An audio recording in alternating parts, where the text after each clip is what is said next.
எப்படிப்பா எப்படி எந்திரிச்சு ஓகேயா?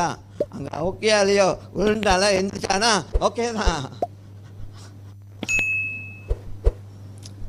நம்புகிறோம் ஹீலிங் ஆகிருக்கணும்னு. ஆனால் ஹீலிங் ஆகலைனா கூட அவங்க என்ன செய்வாங்க, ஹீலிங் ஆயிடுச்சுன்னு சொல்லிட்டு அங்கே கூப்பிட்டு முன்னுக்கோ ஹல்லேலூயா அப்படின்னு சொல்லிட்டு எல்லாம் முடிச்சு அப்புறம் அடுத்த வாரம் பார்த்தா மறுபடியும் இடுப்பு பிடிச்சிட்டு வேறு வழி. புரியுது சொல்ல? ஸோ ஏன்னா இது கொமர்ஷியல் ஆகிடுச்சு. ஒரு ஹீலிங் நடக்கும்போது அப்பயே அதை கூப்பிட்டு அதை கொடுத்து சாட்சி சொல்லி அதை விளம்பரப்படுத்தி இந்த ஹீலிங் மீட்டிங்க்கு வாங்க, இவர் நிச்சயமாக உங்கள் வியாதியை குணப்படுத்த முடியும், வல்லமையான ஊழியக்காரர், இவர் அபிஷேகம் நிறைந்தவர் அப்படின்னு சொல்லி பயங்கரமாக விளம்பரத்தில் என்ன ஆயிரும்,